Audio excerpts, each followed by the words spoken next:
So one of the questions I get asked quite a bit is, what were my favorite animals that I worked with when I was a zookeeper?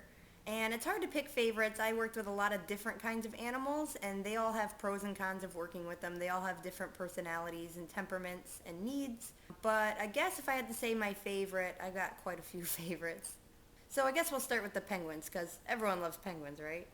I was a penguin keeper for about 2 years, and they are quite fun to work with. It's probably one of the animals people want to hear about the most when they hear that I was a zookeeper. They do have a lot of personality. I worked with 6 of them, and I can say that all 6 of them had pretty distinct personalities that were all different from each other.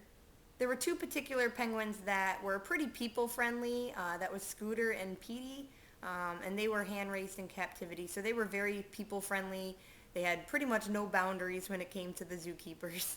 The others were a bit more standoffish, which is pretty much what penguins are actually like. They're not quite as people-friendly and cuddly as in the movies, but they can be quite mean. They can be quite territorial.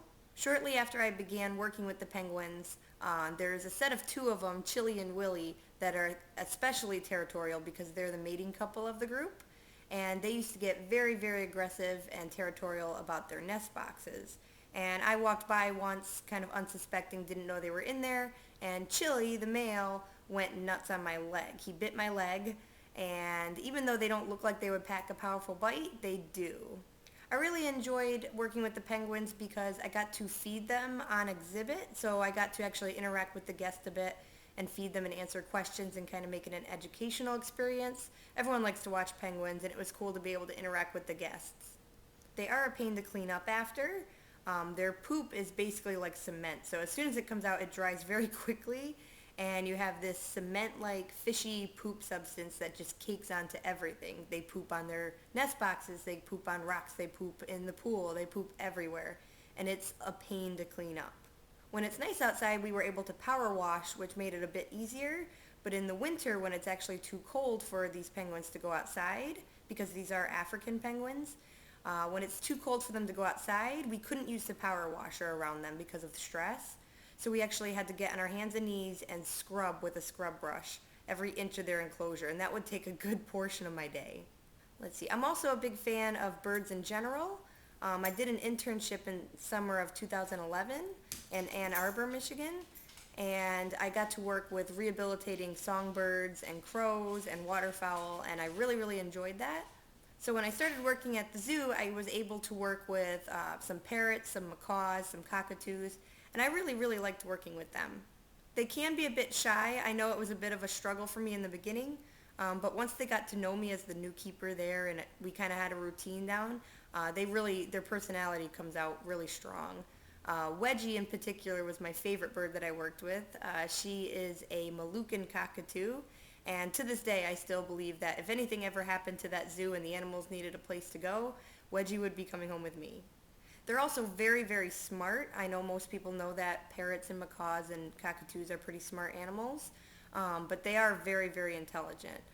We actually used to keep a TV and a VCR in their room, in their indoor enclosure, so that they had some movies to watch. They were stimulated. And Wedgie in particular used to try to imitate the movies quite a bit. She did a heck of a R2-D2 impression. Let's see, who else? The otters can be pretty fun to work with. They're a lot of fun to watch and a lot of fun to work with just because they have so much energy and they really engage in their enrichment. So it was quite rewarding to spend some time making some good enrichment for them each day, and they would just get a blast out of it. They can be pretty naughty. There was one instance in particular where the zoo had closed and everyone was getting wrapped up and basically locking their animals up for the night. And Booty, one of our otters, did not want to come into her enclosure. They usually enter the inside enclosure through a tunnel system, and we usually feed them so they're encouraged to come in. And for whatever reason, Booty just did not want to come in that day.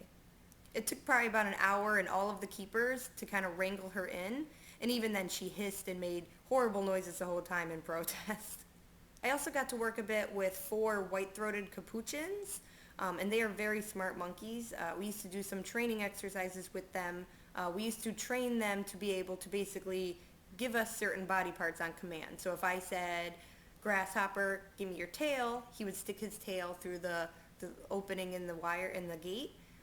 Same with their hands. They used to put their noses up against there, and it made it a lot easier so that when the vet came to visit, we didn't have to sedate the monkeys every time. That was a lot of fun just because they were so anxious to learn. They looked forward to it.